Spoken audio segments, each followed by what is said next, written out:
Novel सब दूर हुए बेतूर मेरे। राइटर अफशां अफरीदी। तुम्हें कितनी बार समझाया है कि मेरे कमरे में आकर चीज़ें इधर उधर मत किया करो, मगर तुम्हारी समझ में नहीं आता। दराज खंगालते हुए जवाद मुसलसल गुस्से में बोले जा रहा था। मैं अभी तलाश कर देती हूँ भाई। नीलम की हालत बुरी थी, हाथ पांव फूले जा रहे थे। जवाद की कीमती घड़ी गुम हुई थी, कोई मामूली बात नहीं थी। तलाश कर देती हूँ से क्या मतलब है मोहतरमा? आखिर वो गुम हुई ही क्यों? वो शोला जवाला बना उसकी तरफ पलटा था। वो मैं दरअसल कल सफाई करवा रही थी, तब तो यहीं थी। नीलम घबराहट के अजीम मुजाहरे करती, उसकी स्टडी टेबल पर रखी किताब अफरा तफरी में इधर उधर फैलाते हुए कह रही थी, मेरा ख्याल है कि वो आपकी सफाई वाले की कल सफाई की नज़र हो गई है। उसने तंज किया। नहीं, जीनत ऐसा तो नहीं कर सकती। नीलम ने बेसाख्ता हमायत की, फिर जवाद की खशमगीन नज़रें देखकर सर मुजरमाना अंदाज में झुका लिया। तो फिर यकीनन तुमने छुपाई है। उसकी हमायत पर करारा सा जवाब मसूल हुआ। वो गिला आमेज़ नज़रों से उसे देख कर रह गई। अब ये जो किताबें तुमने फैलाई हैं, उन्हें जगह पर रखना, कहीं कोई किताब लापता ना हो जाए। जले भुने लहजे में कहता वो बाहर निकला तो वो झंझला कर चीज़ें जगह पर रखने लगी। हेलो हेलो, लैला ने अंदर झांक कर खुशदिली से अपने आने की इत्तला दी। हेलो। वो यूँ चहक कर मुड़ी जैसे वीराने में चुपके से बाहर आकर मसरूर कर गई हो। क्या हो रहा है नीली डियर? लैला का मूड हस्बे साबिक बड़ा खुशगवार था। झट उसके कंधे पर बाजू फैलाया। कोई ख़ास नहीं। वो टालने की खातिर पर्दा ठीक करने लगी। तो फिर ये गोलाबारी के सिलसिले की तमहीद थी। उसका इशारा जवाद की वाशगाफ डांड की तरफ था। मुस्कुराकर कदरे राजदारी से इस्तफसार किया, जब तुम्हें पता चल ही गया है तो फिर मेरा दिल क्यों जला रही हो? नीलम का गुसीला फाड़ खाने वाला अंदाज उसे बेसाख्ता हंसने पर मजबूर कर गया। आज कौन सी हुक्म अदूली हुई जनाब चंगेज़ खान के हजूर में? मुतबस्सम लहजे में दरियाफ्त करती वो उसे इस वक्त बुरी लग रही थी। खुद पूछ लो उनसे जाकर, मेरा सर ना खाओ। नीलम बना गई थी। जवाद के डांट की झल्लाहट कम नहीं हुई थी। उस पर लैला की हंसी से वो बुरी तरह चिढ़ गई। अच्छा बाबा, बिगड़ती क्यों हो? अब कुछ नहीं बोलूँगी, आई प्रॉमिस। झट दोनों कान पकड़े तो नीलम गिला अमेज़ नज़रों से उसे देखने लगी। उफ़ो, अब तो सॉरी भी कह दिया है, क्या जान लेकर छोड़ोगी? उसका मुंह फूला ही रहा तो उसने आंखें निकाली। नीलम को उसके तेवर देखकर मूड दुरुस्त करना पड़ा। आखिर को इतने दिनों बाद तो वो आई थी। नाराज़गी का मुजाहरा तो फिर किसी रोज़ भी किया जा सकता था। जाओ, मुआफ़ किया, क्या याद करोगी? एहसान का अजीम इजहार हुआ। बीबी, एक इसी एहसान के लिए तो ज़िंदगी गुजार रही थी मैं। लैला बफरने लगी। वो हंसकर उसे जवाद के कमरे से बाहर खींच लाई। लाउंज में फूफू अम्मी के साथ बैठी थी। वो उन्हें सलाम करती लैला को ज़बरदस्ती किचन में घसीट लाई। बातें करने के साथ साथ खाने की तैयारी भी हो रही थी। पूरा हफ्ता ही इंतहाई फजूल गुजरा। बकिया कसर आज जवाद भाई की गुमशुदा घड़ी ने पूरी कर दी। मनहूस पता नहीं किस कोने में जा छुपी है। आटे पर मुक्कियाँ बरसाते हुए नीलम उसे यूं हफ्ते की रुआदात सुना रही थी, गोया कि तुम्हारा सितारा आजकल गर्दिश में है। वो हंसी। आजकल पर क्या मौकूफ़? जवाद भाई तो अक्सर मेरी शामत बुलाते रहते हैं, और अम्मी हैं कि हर बार मुझे उनके कमरे की सफाई पर लगा देती हैं। यकीन करो, ज़रा ज़रा सी बात पर चिराग पा हो जाते हैं। अल्लाह जाने उनका खमीर आग से गुंदा था या उसमें लावे की आमेजिश थी। हर लम्हा आतिशफ़शां चट्टान बने रहते हैं। नीलम दिल के फफोले फोड़ रही थी। बहुत अफसोस हुआ तुम्हारी दास्तान अलम सुनकर। उसे वाकई हमदर्दी हो रही थी। वैसे अब तक तो तुम्हें आदी हो जाना चाहिए। उन्हें पाकिस्तान आए तो काफ़ी अरसा गुजर चुका है। बस यार, अबाद भाई की नरमी ने आदतें बिगाड़ दी हैं। तुम तो जानती हो उनकी हलीमुत्तबा शख्सियत के बारे में, कभी डांटते तक नहीं। और एक जवाद भाई हैं कि सारा दिन दोज़ख के दारोगा बने रहते हैं। नीलम बुरी तरह भरी हुई थी। बोलने पर आई तो किसी तरह रुक नहीं रही थी। हाँ, ये तो है। वैसे कितनी अजीब बात है कि दो हकीकी भाइयों की फितरत इस कदर मुतज़ाद है। खीरे की काश उठाकर खाते हुए उसने पुरसोच तबसरा किया। खुदा की कुदरत है ये भी। अब तुम यही देख लो, जिस कदर नरीमा बाजी पुरअमन है, तुम उतनी ही हंगामा परवर हो। सिंक पर हाथ धोते हुए नीलम ने सादा अंदाज में कहा, मगर उसने फ़ौरन एक हाथ रसीद किया। तौबा, क्या करती हो? हमला गैर मुतवक्को था। वो हिल गई। अब करोगी मेरी बुराई? वो मुस्कुराई। नहीं, इसकी ज़रूरत नहीं। तुम खुद उसका चलता फिरता इश्तहार हो। हिसाब बेबाक करती नीलम बाहर निकली तो वो भी खरी खरी सुनाती उसके पीछे चली आई। جواد تو اب تک غائب تھا۔ اب بعد اسے امی کے پاس نظر آئے تو دور سے سلام جھاڑا۔ وعلیکم السلام، کیسی ہو؟ ان کا مخصوص انداز تھا۔ وہ محض سر ہلا کر نیلم کے کمرے کی طرف بڑھ گئی، جہاں وہ اے سی آف کیے فائنل ایئر کے نوٹس پھیلائے بیٹھی تھی۔ ماموں جان کے گھر جب بھی وہ لوگ آتے وقت گزرنے کا پتہ ہی نہیں چلتا تھا، لہٰذا آج بھی جب نریما آپی کا فون آیا تبھی امی اور وہ چونکی۔ ارے ہاں، آج تو نریما نے جلدی آنے کا کہا تھا۔ دراصل حفیظ صاحب کو شام میں کسی دوست کی طرف جانا تھا، کہہ رکھا تھا کہ جلدی آ جاؤں تاکہ نریما گھر پر اکیلی نہ رہے۔ امی نے اپنی یادداشت کو بحال کرتے ہوئے رخت سفر باندھا تو وہ بھی اٹھ کھڑی ہوئی۔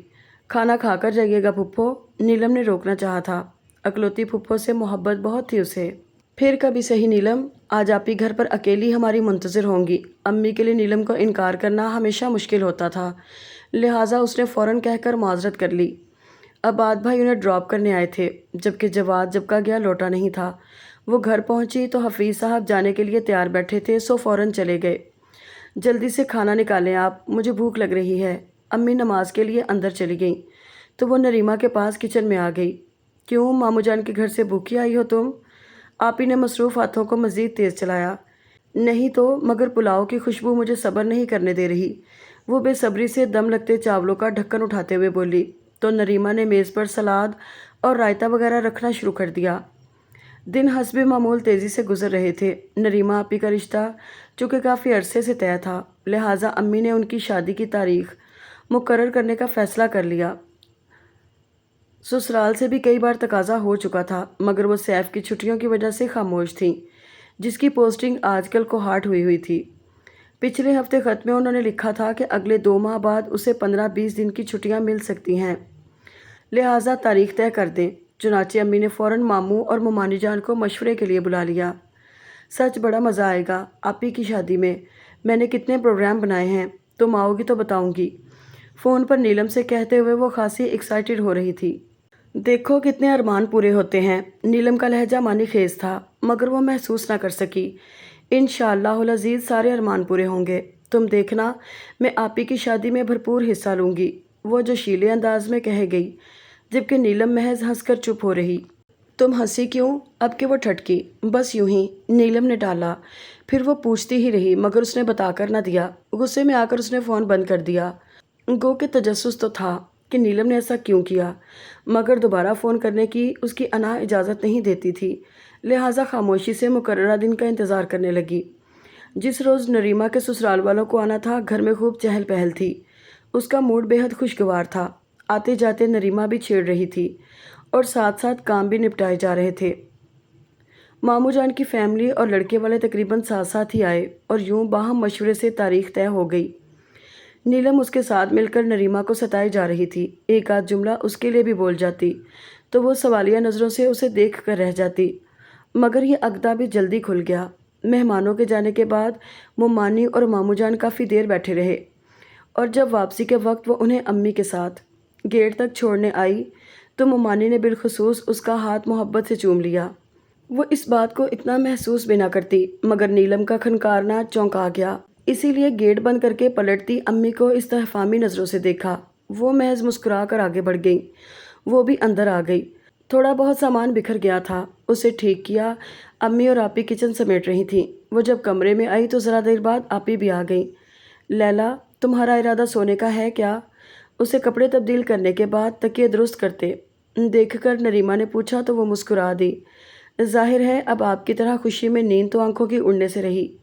آپ جاگیے، آپ کا جاگنا بنتا بھی ہے، میں بند آنکھوں سے خواب دیکھ کر خود کو بہلا لوں گی، شوخی سے کہتے ہوئے اس نے کمبل اپنے گرد لپیٹا۔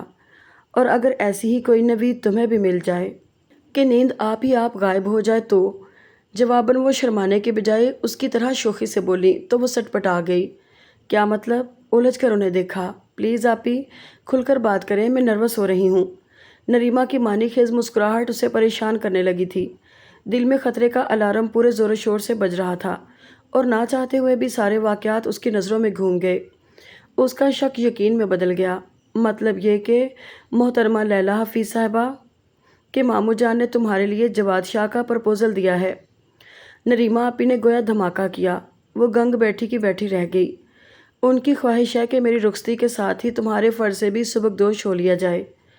قدرے محجوب ہو کر انہوں نے کہا اور پھر خوشی سے اس کا ہاتھ تھام لیا۔ سچ امی ابو اور مجھے ہم سب کو بے حد خوشی ہے۔ تم بتاؤ تمہاری کیا رائے ہے؟ انتہائی مسرور انداز میں سب کچھ کہہ کر وہ اس سے استفسار کر رہی تھیں۔ اب اس کو نیلم کی معنی خیز گفتگو کی وجہ سمجھ میں آئی تھی۔ کیا میری رائے کو اہمیت دی جائے گی آپی؟ نریما کے پرجوش و مسرور لہجے کے برعکس اس نے اتنے سرد اور بیاس لہجے میں کہا کہ ایک لمحے کو تو نریما چکراسی گئی۔ کیوں نہیں لیلا؟ یہ تمہاری زندگی کا فیصلہ ہے، تمہاری خوشی ہی اس کی اساس ہوگی۔ بمشکل خود کو سنبھال کر نریما نے نرمی سے کہا۔ اس کے چہرے پر تحریر انکار صاف پڑھا جا سکتا تھا، مگر نریما خاموش تھی۔ اس کے لبوں سے سب سننا چاہتی تھی۔ تو پھر مجھے جواد شاہ کا ساتھ قبول نہیں آپی؟ قدر توقف سے اس نے لفظ ترتیب دیتے ہوئے ٹھنڈے ٹھار لہجے میں اپنا حتمی فیصلہ سنا دیا۔ کیا؟ نریما کے لیے اس کا واشگاف انکار حیران کن تھا۔ مگر کیوں لیلا؟ جواد تو بہت اچھا ہے، ویل ایجوکیٹڈ، اسمارٹ اور برسر روزگار، تمہیں بہت سوٹ کرے گا، نرمی سے سمجھایا۔ یہ سب ٹھیک ہے آپی، مگر جواد کا مزاج میرے مزاج سے میل نہیں کھاتا۔ میں اس قدر روڈ اور تندخو بندے کے ساتھ گزارا نہیں کر سکتی جس کی نظر میں سامنے والے کی کوئی حیثیت ہی نہ ہو، جب چاہا جہاں چاہا تذلیل کر ڈالی۔ ایسے خود پسند اور کرخت شخص کے ساتھ زندگی عذاب بن جائے گی میری آپی، اور میں ایسا ہرگز نہیں چاہتی۔ جواد بھائی کا غصہ میری برداشت سے باہر ہے۔ اپنے دل کی بات وہ صرف آپی سے ہی کر سکتی تھی، سو کہہ ڈالی۔ ڈرتے ڈرتے نظر اٹھائی تو نریما کو پرسوچ نظروں سے اپنی طرف دیکھتا پایا۔ میں نے کچھ غلط کہہ دیا آپی؟ نریما کے چہرے کا تاثر اسے متذبذب کر گیا۔ کیا تم کسی اور میں، کہیں تم کسی اور کو تو پسند نہیں آپی؟ آئی سویر ایسا نہیں۔ نریما کا جملہ مکمل ہونے سے پہلے ہی اس نے انہیں ٹوک دیا۔ ان کا خدشات سے بھرپور لہجہ اسے شرمندہ کر گیا۔ خدا کی قسم آپی، جواد کے علاوہ امی جس کا بھی نام لیں میں تیار ہوں، مگر آنکھوں دیکھی کھائی میں گرنے کی مجھ میں سکت نہیں۔ ان کے کندھے پر سر ٹکائے ہوئے اس نے اتنے درد سے کہا کہ نریما اس کے لہجے کی سچائی پر ایمان لے آئی۔ اوکے تم سو جاؤ، میں امی سے بات کروں گی، اسے تسلی دینے والے انداز میں کہہ کر اس نے لائٹ آف کر دی۔ مگر نیند اب دونوں کی آنکھوں سے کوسوں دور تھی۔ خوابوں کی جگہ فکر نے لے لی تھی تو پلکیں جھپکنا بھی مشکل ہو گئی۔ امی کے لیے اپنے بھائی کو انکار کرنا ممکن نہیں تھا، مگر بیٹی کے ساتھ بھی زبردستی نہیں کی جا سکتی تھی۔ اسی فکر نے انہیں نڈال کر رکھا تھا۔ کریں تو کیا کریں، کچھ سمجھ میں نہیں آتا تھا۔ میرا خیال ہے آپ شاہ نواز بھائی سے صاف بات کر لیں۔ مسئلہ یہ نہیں کہ ہمیں جواد پسند نہیں، بلکہ بات دراصل مزاجوں کے اختلاف کی ہے۔ عباد کے لیے وہ کہتے تو کوئی مسئلہ ہی نہیں تھا، مگر حفیظ صاحب نے بیگم کو پریشان دیکھا تو کہہ ڈالا، اور عباد کے نام پر امی کی آنکھوں میں امید کی کرن لہرائی۔ آپ بالکل ٹھیک کہہ رہے ہیں۔ یکدم ہی وہ مسرور نظر آنے لگی تھی، ورنہ گزشتہ کئی دن سے انہیں اسی فکر نے جکڑ رکھا تھا کہ بھائی کو کیا جواب دیں۔ ہم شاہ نواز بھائی سے عباد کے لیے بات کر کے دیکھتے ہیں۔ مجھے یقین ہے کہ یہ مسئلہ یوں حل ہو جائے گا۔ یوں بھی یہ خواہش تو بھابھی اور بھائی کی ہے کہ لیلا ان کے گھر کی بہو بنے، خواہ رشتہ عباد سے ہو یا جواد سے۔ وہ بہت مطمئن سی کہہ رہی تھی۔ حفیظ صاحب نے متفق ہو کر سر ہلا دیا، اور جس روز ماموں ممانی جواب لینے آئے انہوں نے لیلا کی مرضی حذف کر کے ساری بات اپنے اوپر رکھ کر کہہ ڈالی۔ چند لمحے تو شاہ نواز اور ان کی بیگم متفکر سی سوچ میں ڈوبے رہے، پھر یہ سوچ کر کہ انہوں نے کون سا ابھی گھر میں بات کی تھی۔ جواد اور عباد کو تو معلوم بھی نہیں تھا کہ لیلا کے لیے گھر والوں نے کیا سوچ رکھا ہے، لہٰذا انہوں نے ہاں کہہ ڈالی۔ ٹھیک ہے بھائی، جیسی تمہاری خوشی، ہمیں تو لیلا چاہیے۔ پلیز بھائی برا مت مانیے گا، میرا مقصد یہ نہیں تھا کہ جواد عباد سے کمتر ہے یا ہم اسے اچھا نہیں سمجھتے، بلکہ اصل مسئلہ مزاجوں کے فرق کا ہے۔ میرا خیال ہے لیلا عباد کے لیے بہتر رہے گی۔ امی کہہ رہی تھی چلو جو ہوا ٹھیک ہوا، اچھا رہا کہ میں نے نفیس بھائی کو ابھی مریم کے لیے عباد کا رشتہ نہیں دیا تھا، ورنہ مشکل ہو جاتی۔ خیر اب جواد کے لیے کہوں گی۔ بیگم شاہ نواز بڑی وسیع القلب خاتون تھی، نند کی بات مان گئیں، ورنہ چاہتی تو اس بات کو مسئلہ بھی بنا سکتی تھی۔ قدرت کے فیصلے ہمیشہ اٹل ہوتے ہیں۔ کاتب تقدیر ایک بار جو لکھ ڈالتا ہے اسے بدلنا کسی کے اختیار میں نہیں ہوتا۔ اس کی شادی چونکہ عباد سے ہی ہونا تھی سو ہو کر رہی۔ ادھر فائنل ایئر کے امتحان ختم ہوئے، ادھر اسے نریما کے ساتھ مایوں بٹھا دیا گیا۔ نیلم تو بالکل گھن چکر بن کر رہ گئی تھی۔ यहाँ इन दोनों बहनों की शादी का बखेड़ा फैला हुआ था, तो दूसरी तरफ अपने घर में भी दोनों भाइयों की शादियां एक हफ्ते के गैप से तय की जा चुकी थी। सैफ आया तो बकिया तमाम काम भी तेजी से निबटने लगे। अगर सिर्फ नरीमा की शादी होती तो वो नीलम के साथ कराची के सारे बाजार छान मारती, मगर अब ज्यादातर वो सैफ को घसीटती थी, क्योंकि अक्सर नीलम के साथ अब्बाद या जवाद भी होते थे, और ऐसे में वो लाख ना चाहने के बावजूद भी महजूब हो जाती थी। शादी के बाद दिन गुजरने का पता न चला। दावतों का सिलसिला चला तो उसी वक्त टूटा जब नरीमा मरी वगैरह की तरफ निकल गई और जवाद ने मरियम की इमां पर कागान का प्रोग्राम बना लिया। अब्बाद की छुट्टियां ज्यादा नहीं थीं, सो उसने मना कर दिया। आप जवाद भाई की तरह छुट्टियां बढ़वा नहीं सकते? जब से उसे पता चला था कि अब्बाद का जवाद की तरह हनीमून मनाने का कोई इरादा नहीं था, वो काफी नाराज थी। नहीं मैडम, मेरी प्राइवेट जॉब है, मैं जवाद की तरह गवर्नमेंट सर्वेंट नहीं, उन्होंने साफ जवाब दे दिया। तो क्या हम इसी तरह बैठे रहेंगे, हाथ पर हाथ धरे? उसका मुंह बन गया। कराची में भी घूमने फिरने की बहुत सी जगह हैं, तुम वहां चली जाया करना। अबाद हनूज मसरूफ थे, मगर आपी भी गई हैं, अब जवाद भाई भी और मरियम भी जा रहे हैं। मैं इस तरह अजीब सा महसूस कर रही हूँ। आखिर को हमारी भी तो शादी हुई है। वो ठुनक कर बोली तो अब्बाद गुस्से से उठ बैठा। देखो लैला, मैं बहस में पड़ने का आदी नहीं। जब एक बार तुम्हें बात समझा दी है तो फिर सवाल मत करो। मैं फजूल बातें सुनना पसंद नहीं करता। अब तुम्हें वैसा ही करना होगा जैसा मैं चाहता हूँ। तुम काफी अक्लमंद हो, यकीनन समझ गई होगी। इतना सख्त और तुर्श लहजा, हाकमियत और खुशवंत से भरा हुआ। वो लम्हा भर के लिए बेयकीन नजरों से उसे देखे गई। अब बाद में फजूल बात तो नहीं कर रही, शॉक्ड सी वो कह रही थी, मगर मैं इस टॉपिक पर मजीद कुछ सुनना नहीं चाहता। तुम जाओ और जाकर मेरे लिए एक कप चाय बना लाओ। हाथ उठाकर उसे बोलने से कतई रोक दिया। वह चंद सानिये सकते की हालत में उसे देखती रही और फिर आहिस्तगी से उठकर दरवाजे की जाने बढ़ी थी कि उसकी आवाज पर रुक गई।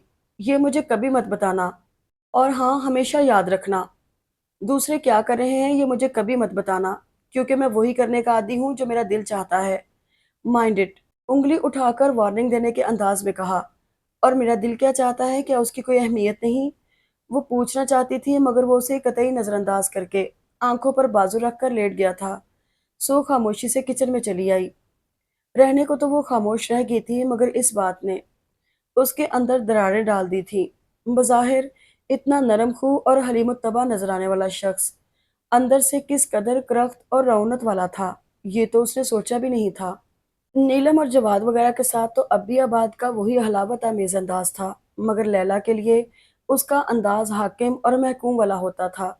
वो उन लोगों में शुमार होता था जो औरत को जर खरीद समझते हैं, अपना गुलाम तस्वुर करते हैं।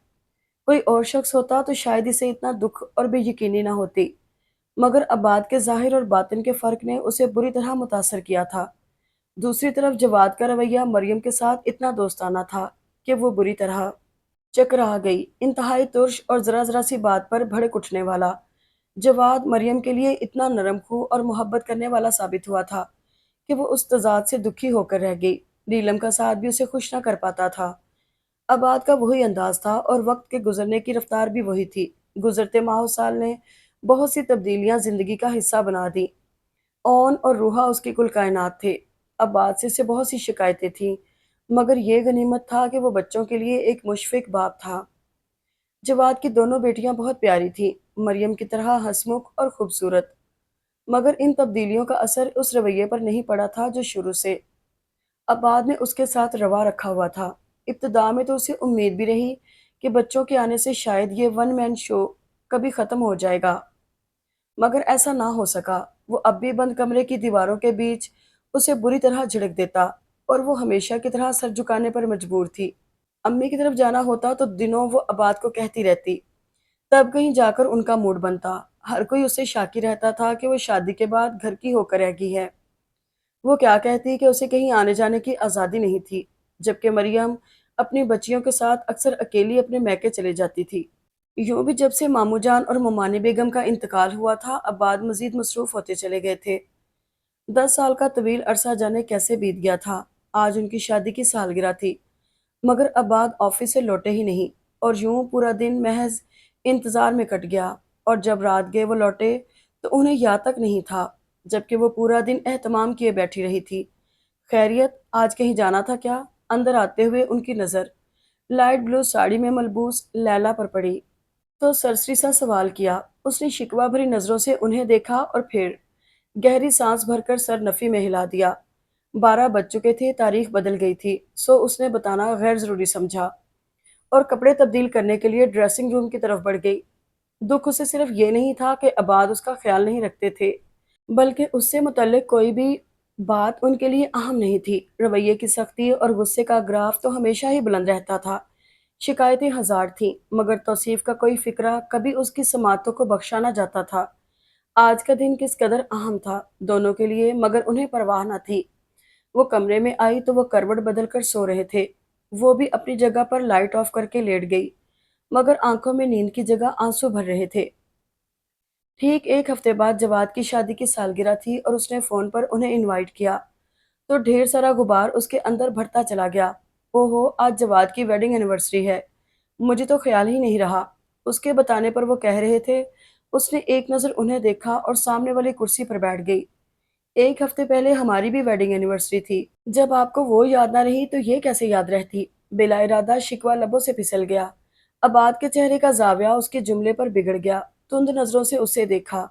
10 साल हो गए हमारी शादी को, मगर तुम्हें आज तक मेरे मिजाज से शनासाई हासिल नहीं हुई। लैला बेगम, मैं फजूल कामों में पड़ने का आदी नहीं, समझी? ना ही ये चौंचले मुझे पसंद हैं, समझी तुम? सो मुझ पर तंज करने की जरूरत नहीं। चाय का मग मेज पर पटखा और ये जा वो जा। तुम्हें समझने में बहुत बड़ी गलती की मैंने। अब बादशाह, तुम ठीक कहते हो। तुम्हारे मिजाज से ना आशनाई ने ही तो ये दिन दिखाया है। मैं रंग बिरंगे फूल खिले देखकर मचल गई थी। जानती नहीं थी कि कागजी गुल खुशबू से खाली होते हैं, बिना महक के तुम्हारी तरह, जिन्हें महज जुड़े में तो लगाया जा सकता है, मगर उनसे खुशबू और ताजगी का एहसास हासिल नहीं हो सकता। पलट कर देखा तो गुजरे वक्तों के ख्वाब सारे, रफाकतों के हिसाब सारे, किताब हस्ती के बाब सारे धुआं धुआं थे। आज मेरा बेटा कहता है कि उसे जवाद चचा की रूमी बहुत पसंद है, वो जो जूही की कलियों की तरह नाजुक और प्यारी है।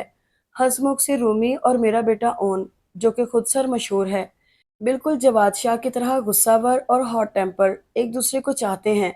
मगर रूमी की माँ मरियम कहती है कि वो इतने तुंदुखो बंदे के साथ अपनी बेटी की शादी नहीं कर सकती, क्योंकि रूमी इस लहजे की आदी नहीं जो ओन का खासा है। आपको तो मालूम है लैला भाभी, रूमी किस कदर नाजो नैम में पली है, जबकि ओन का मिजाज बहुत सख्त है। अब बात भाई के साथ रहकर आप अंदाज़ा नहीं कर सकती सख्त मिजाज शख्स के साथ गुजारा करना कितना मुश्किल होता है। मरियम का जुमला अब तक मेरी समातों में गूंज रहा है। मुझसे बेहतर भला कौन जान सकता है कि नाजुक पैरों को खारजारों में भटकाना कितना अजियतनाक होता है। मगर मरियम, तुम नहीं जानती कि ओन अंदर से बहुत नरम मिजाज है, बिल्कुल अखरोट की तरह, ज़ाहरी खोल सख्त मगर अंदर से नरम। मैंने कहा था। मगर मरियम मुतज़ब्ज़ब थी। मरियम अपनी बेटी के लिए इस कदर परेशान थी, जबकि आज से 22 बरस कबल वो ख़ानदान के मशहूर तुनक मिजाज से ब्याहने के लिए राज़ी हुई थी। जाने इन सारी बातों में क्या भेद था। शायद पछतावे मेरा मुकद्दर बनना थे, जब भी मैंने एक फ़ैसला गलत किया था। मगर अब मैं मरियम को एक और गलत फ़ैसला नहीं करने दूंगी। मैंने अज़म से सोचा और उठ खड़ी हुई। जवाद को फ़ोन करते हुए मेरे हाथ एक लम्हे के लिए कांपे, मगर मुझे सिर्फ अपने बेटे की खुशियां ही नहीं चाहिए थी, बल्कि मैं रूमी की ज़िंदगी को भी पछतावों से बचाना चाहती थी। मैं अपने बेटे को सबसे ज़्यादा जानती हूँ। जवाद, यकीन करो, वो आबाद नहीं। जवाद का मुतज़ब्ज़ब लहजा सुनकर मैंने इतनी संजीदगी से कहा कि वो अटक कर रह गया। क्या मतलब लैला भाभी? मतलब ये कि सितारों की हकीकत सिर्फ करीब से देखने पर मालूम होती है। तुम जिसे कंकड़ समझकर छोड़ रहे हो, वो एक कीमती पत्थर है। मेरी तरह फरेबे नज़र का शिकार मत होना जवाद, वरना सारी उम्र पछतावों में जलते रहोगे। खुद कलामी के से अंदाज में कहते हुए मैंने फ़ोन रखकर सर सोफे की बैग से टिका दिया। आज कितने अरसे बाद मेरे दिल का बोझ हल्का हुआ था। मैं खुश थी कि खुद को एक उम्र भटकाने के बाद मैं पीछे आने वालों के लिए एक वाज़े राह का तयन कर रही थी। शायद यही मेरी कामयाबी थी, जो मुझे रूमी की शक्ल में अपने घर लाना थी। अगर आपको ये नॉवल पसंद आया हो तो कमेंट बॉक्स में ज़रूर बताइएगा और मेरे चैनल को सब्सक्राइब और लाइक ज़रूर कीजिएगा। शुक्रिया।